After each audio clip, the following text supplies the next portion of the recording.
दोस्तों welcome to my first and new vlog. Spot হচ্ছে সিলেটের চা বাগান। রওনা দেওয়ার পূর্বে আমি হচ্ছে ব্যাগ গুছাচ্ছিলাম, আর এইদিকে হচ্ছে ফাহিম ভাই গান ধরলো।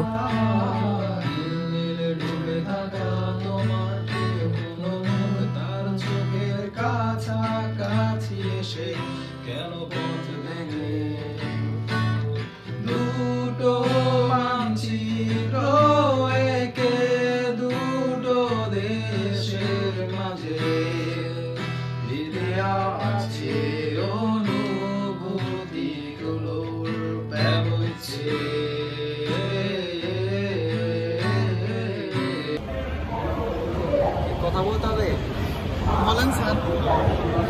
বলা লাগবে না, শুধু দেখুন। মেট্রো ট্রেনের এই পাশে হচ্ছে তারা কোনো ভাড়া দিচ্ছিল না, কিন্তু আমাদের কাছে হচ্ছে 1000-এর নোট ছাড়া আর নাই, তো আমরা হচ্ছে অপর কাউন্টারে গেলাম। গাইস আমাদের ভিসা হয়ে গেছে, এখন আমরা সৌদি যাচ্ছি বদলা দেওয়ার জন্য। অনেকদিন ধরে ইউরোপে ট্রাই করছি কিন্তু হয় নাই। ভিডিওটি দেখে সবাই লাইক সাবস্ক্রাইব কমেন্ট করে দিবেন। গাইস আমাদের এখন ফটোশুট চলতেছে, কেউ ডিস্টার্ব করবেন না। তাহসিনের প্রত্যেকটি ছবি হচ্ছে আগুন জোস। উপরে প্ল্যাটফর্মে যাবেন? হ্যাঁ যাওয়া যায়। না না বন্ধু, এখন আমরা এই যে বাসের উদ্দেশ্যে যাচ্ছি, তারপর সেখান থেকে বাসে উঠে আমরা হচ্ছে রওনা দেব শ্রীমঙ্গলের উদ্দেশ্যে। তো আমাদের সাথেই থাকুন। আমাদের জিজ্ঞাসা কর তো চুলগুলো।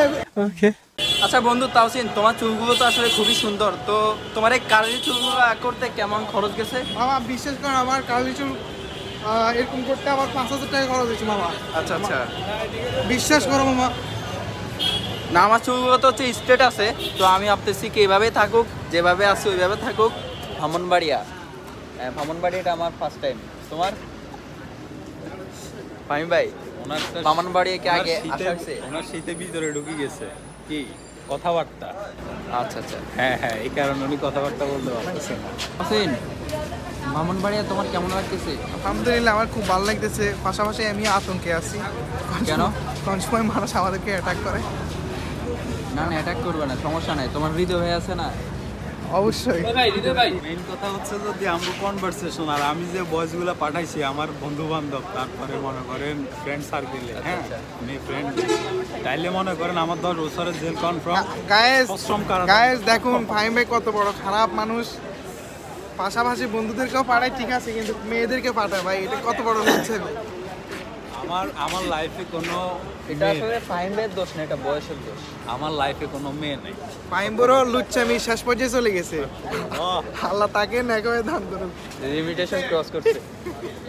এমনি আমার লাগে কিন্তু আমার এফডিতে 700 ফ্রেন্ডের মধ্যে 7টাও মেয়ে নাই, কিন্তু ওনার যদি 17টা ফ্রেন্ড থাকে ফেসবুকে, ওটা 17টাই মেয়ে। আপনার তো সব ফ্রেন্ড হচ্ছে সব হোয়াটসঅ্যাপে সব হোয়াটসঅ্যাপে ঢুকালে।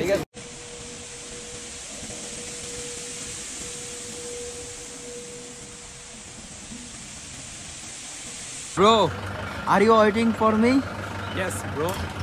ওকে থ্যাঙ্কস, তোমাদের অপেক্ষার পাওয়া এখন শেষ হলো। আমি ছবি তুলে দেন এখন। Good morning Sylhet.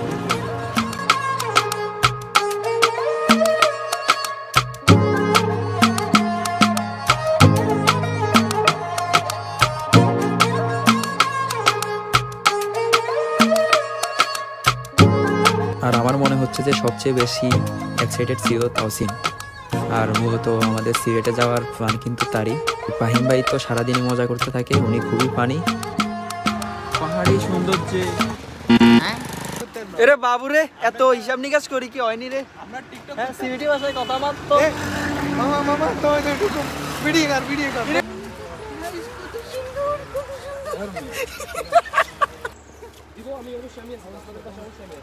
গাইস এখন আমরা হচ্ছে এই যে পাহাড়ের উপরে উঠতেছি, আর চিত্র করে বেদ করে উপরে উঠে যাচ্ছি আমরা। বেদ করে? আচ্ছা, কারণ পাহাড়টা প্রচন্ড উঁচা, আর এটার এই কোল ঘেঁষে হচ্ছে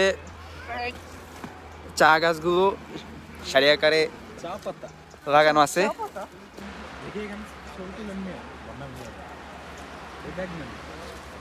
আর হচ্ছে আমি সিলেটি ভাষায় একটু কথা বলার ট্রাই করছি, কিন্তু আমি শিওর যে এটা হয়নি।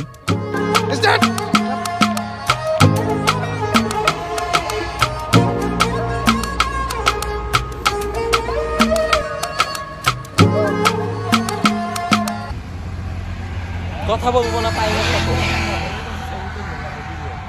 তোমাকে কি শয়তানি চোখে? বেগলো।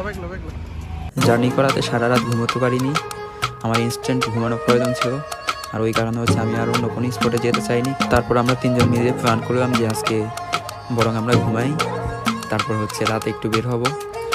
তো শাহবাগান ঘোরার পরও আমরা হচ্ছে হোটেলের দিকে যাই আর সারাদিন ঘুমাই, আর সন্ধ্যা হচ্ছে আমাদের 3 জনের ঘুম ভাঙে। রাত্রে হজরত শাহজালাল রহমতুল্লাহ আলাইহির মাজারের দিকে যাই, তারপর সেখান থেকে আবার হোটেলে ফিরে আসি।